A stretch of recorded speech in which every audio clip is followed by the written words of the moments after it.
அனைவருக்கும் வணக்கம். யான் எமது சத்குருநாதர் சீரடி சாய் பகவானை வணங்கி மகிழ்ந்து மகிழ்ந்து வணங்குகிறேன். பகவானின் குழந்தைகளாகிய உங்கள் யாவருடைய ஆத்ம உள்ளங்களை லிங்கங்களாக பாவித்து வணங்கி மகிழ்ந்து மகிழ்ந்து வணங்குகிறேன். எமது ஷீரடி எண்ணை சூஷமத்தில் அறிவுறுத்துகின்ற அறிவுரைகளையும் அற்புதங்களையும் இன்னும் பல்வேறான உபதேசங்களையும் இங்கே எளிமையான வடிவில் எங்களுக்கு தெரிகின்ற அளவிற்கு சாட்சியாக பகவானை இதனை போதனை செய்வதாக நாங்களே இதனை ஏற்றுக்கொண்டு உங்களுடைய தன்மைக்கு புரியும்படி இதனை உணர்த்தி கொண்டு வருகிறோம், உரைத்து கொண்டு வருகிறோம். ஆகவே யாங்கள் இதனை கூறுவதாக நினைக்காமல் பகவானே இதனை உரைப்பதாக ஏற்றுக்கொண்டு பின்பற்றி நமக்கு நாமே நம்மை சுய பரிசோதனை செய்து கொண்டு பண்படுத்தி கொண்டு வாழ்ந்தோமேயானால் இன்னும் பல உயரிய அற்புதங்களையும் அனுபவங்களையும் பகவான் நமக்கு அனுகிரகம் செய்ய ஏதுவாக இருக்கும். அதற்கு நாம் தான் நம்மை புடம்போட்டுக் கொள்ள வேண்டும். பகவானை எவ்வாறு கரம்பிடித்துக் கொள்வது, இன்னும் ஆழமாக நம்மை எவ்வாறு ஒப்படைப்பது, எவ்வாறு பகவான் கூறிய அருள்மொழிகளை இறை பண்புகளை கடைபிடிப்பது என்கின்ற பல்வேறு கோணத்தில் ஆராய்ந்து நாம் பகவானுடைய சமூகத்தில் அவரோடு ஆத்மார்த்தமாக இணைய நாம் காத்திருக்க வேண்டும். பிரார்த்தனை என்பது இவ்வாறாகத்தான் நாம் அனைவரும் பிரார்த்தனை செய்ய வேண்டும். நம்முடைய அன்றாட முக்கியத்துவம் வாய்ந்த நிகழ்வுகளெல்லாம் ஒருங்கிணைந்து அந்த விஷயம் நடக்க வேண்டும், அந்த செயலில் தீர்வு காண வேண்டும், இந்த விஷயம் நடக்க வேண்டும். இவ்வாறாக பல்வேறு கோணங்களில் நாம் தீர்வை நோக்கியே பிரார்த்தனை செய்து அழுது புலம்புகிறோம். அவ்வாறு இல்லாமல் நாம் எவ்வாறு பிரார்த்தனை செய்ய வேண்டும் என்கின்ற அந்த உயரிய நிலையை இங்கே உணர்த்துகின்றார். பகவானே, எங்களது புத்தியை நீங்கள் திசை திருப்பி விடுங்கள், அந்தர்முகமாக செய்யுங்கள். நித்திய அனித்திய வஸ்துக்களை பகுத்துணரும் விவேகத்தை தாருங்கள் எங்களது பகவானே. எல்லா உலக பொருட்களின் மீதும் பற்றின்மை ஆகியவைகளை எங்களுக்கு நல்கி ஆத்ம உணர்வை அடைய இவ்விதமாக எங்களை ஊக்குவியுங்கள் பகவானே. ஆன்மாவையும் உடலையும் உம்மிடம் ஒப்புவித்தோம். உடலுணர்வு மற்றும் அகங்காரம் எங்களது கண்களை மறைக்கின்றது. இந்த உடல் பற்றையும் நான் என்கின்ற அகந்தை அகங்காரத்தையும் உங்களிடம் ஒப்படைக்கின்றோம். நான் என்பதை மறக்கச் செய்யுங்கள் எமது பகவானே. எங்களுடைய அந்தரங்க அத்தனை விஷயங்களையும் நீங்களே கவனித்துக் கொள்ளுங்கள். நாங்கள் எவ்வாறெல்லாம் இயங்க வேண்டும் என்பதனை நீங்களே அறிவுறுத்துங்கள். எவ்வாறு நாங்கள் எங்களுடைய இக வாழ்க்கை செயல்பாடுகளிலும் அகத்திற்குரிய தெளிவை பெறவும் நீங்களே எங்களுக்கான ஒரு உத்வேகத்தையும் உயரிய பண்பையும் உணர்த்தி எங்களை கண்காணித்து வாருங்கள் என்கின்ற நிலையை எங்களுக்கு அருளுங்கள் என்று வேண்ட வேண்டுமாம். அதன் மூலம் நாங்கள் இன்ப துன்பங்களையே உணராதிருப்போம் பகவானே. தங்கள் சங்கல்பத்தின்படி விருப்பத்தின்படி எங்களது மனதையும் உடலையும் கட்டுப்படுத்துங்கள் பகவானே. தங்கள் பாதாம் புயத்தில் எங்களது மனம் ஆறுதல் பெறட்டும் என்கிறது சத் சரித்திரம். அங்கே இவ்வாறாகத்தான் பகவான் உணர்த்திருக்கின்றார். ஆகவே பிரார்த்தனை என்கின்ற பேர் மல்லு கட்டாமல் அமைதியாக பகவானை உற்றுநோக்கி பகவானுடைய பேரன்புக்காக நாம் ஏங்கி தாக்கமுற்றிருக்க வேண்டும். தாகத்தோடு காத்திருக்க வேண்டும் பகவான் சமூகத்தில், பகவானுடைய பாத கமலத்தில். ஆகவே நாம் இவ்வாறெல்லாம் நம்முடைய அக விழிப்புணர்வுக்காக ஆத்ம மலர்ச்சிக்காக பிரார்த்தனை செய்ய வேண்டும். ஏகத்தன்மை வளர்த்து கொள்ள வேண்டும். பிற உயிரை நாம் நம்முடைய குழந்தைகளை எவ்வாறு நாம் சீராட்டுகிறோமோ, அதே முனைப்போடு சக உயிர்களையும், சக குழந்தைகளையும் நாம் அன்பு செலுத்த வேண்டும். மனித நேயத்தோடு வாழ முயற்சிக்க வேண்டும். முயன்ற அளவு, நம்மால் முடிந்த அளவு நம்முடைய ஐஸ்வர்ய பலத்தில் சிறிதளவாவது தான தர்மத்தை மேற்கொள்ள வேண்டும் என்கின்றார் பகவான். மேலும் உணர்த்துகின்றார் பகவான், நாம் அனைவரும் பகவானோடு ஆத்மார்த்தமாக இணைய வேண்டும்.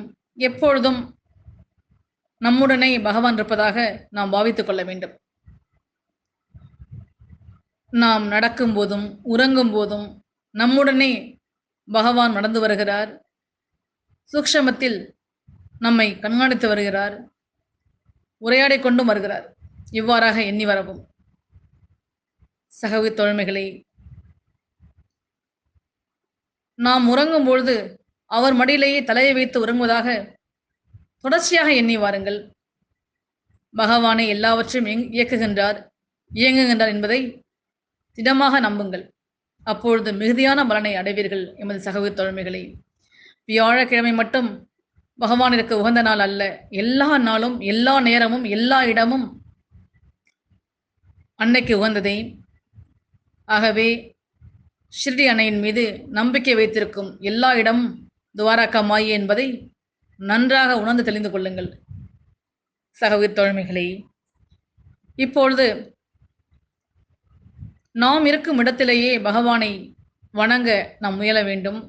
நம்பிக்கையோடு அழைக்கும் போது பகவான் நிச்சயமாக வருவதாக பல இடங்களில் உறுதியளித்து உள்ளார். அதனை இக்கணம் வரை நிறைவேற்றியும் இருக்கின்றார்.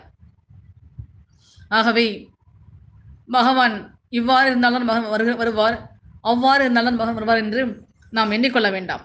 பகவான் எவ்விடத்திலும், எந்த கணத்திலும், எந்த நேரத்திலும் நாம் ஆத்மார்த்தமாக பாவித்த பாவனைக்கேற்றார் போல பிரசன்னமாவார். ஆகவே நாம் பகவானோடு எந்த ஒரு ஆராய்ச்சியும் மேற்கொள்ளாமல் அவருடைய கடைக்கின் பார்வைக்காக நாம் காத்திருக்க வேண்டும். மேலும் பகவான் உணர்த்துகின்றார், எமது குழந்தைகளை, வாழ்க்கையில் ஒருவருக்கு வரும் கஷ்டகாலம் என்பதற்கு முதற்பாதி விதி கர்மவினை, மறுபாதி அவரவர் மனம்தான் காரணம் என்று அறிவுறுத்துகிறார்.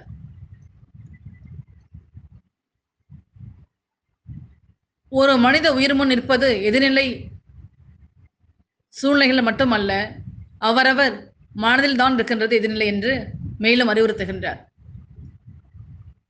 உங்களுடைய எதிர்மறையானது, அந்த எண்ணங்களினுடைய தன்மையானது வெளியில் இருப்பவர் அல்ல, மாயை என்ற வேறு எந்த ரூபமும் இல்லாமல் உன் ரூபத்திலே இருக்கின்றது. இதனை நன்றாக புரிந்து கொள்ளுங்கள் நமது குழந்தைகளை. உடல் நிலையற்றது, முந்தைய பிறவியின் வேறு நிலையானது உடலோடு சம்பந்தப்பட்டிருக்கின்றது. இந்த பிறவியில் வேறு உடல், ஆனால் ஆன்மா என்பதுதான் நிலையாக இருக்கின்றது.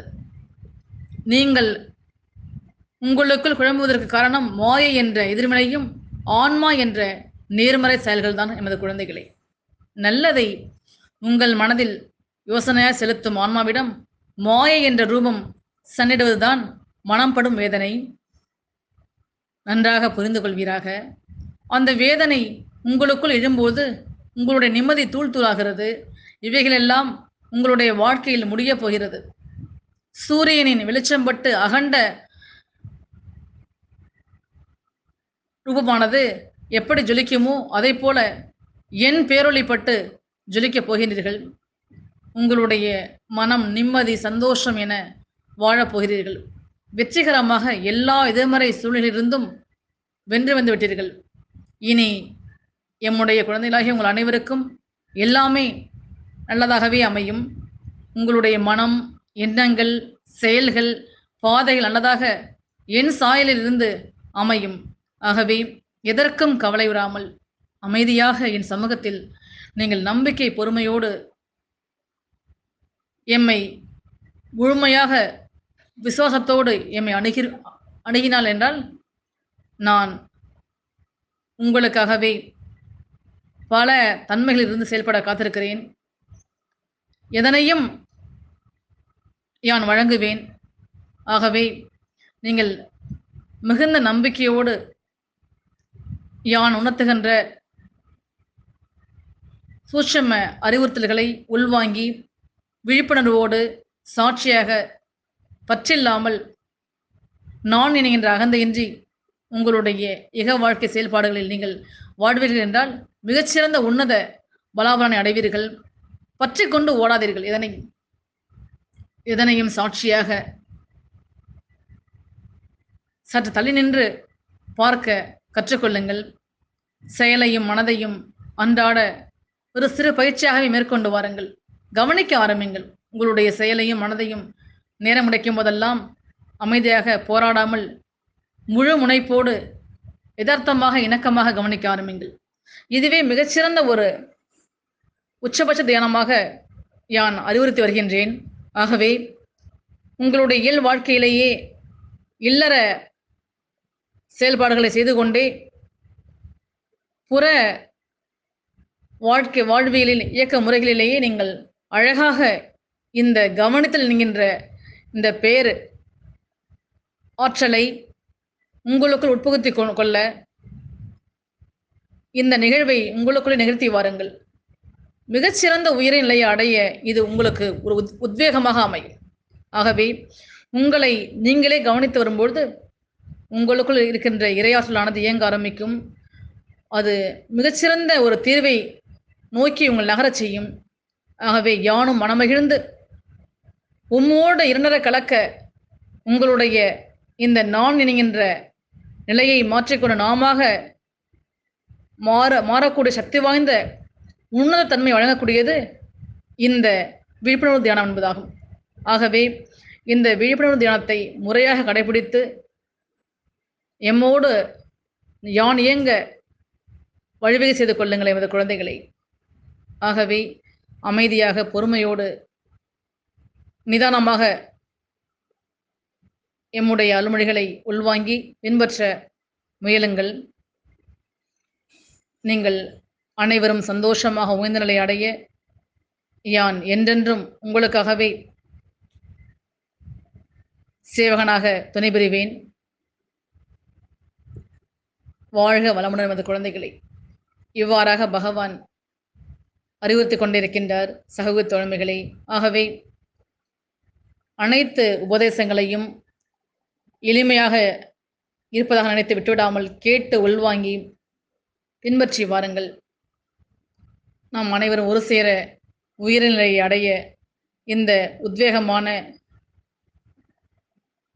சக்தி வாய்ந்த அருள்மொழிகளை மந்திர சொற்களாக ஏற்கவும் சாயை பணிவோம்.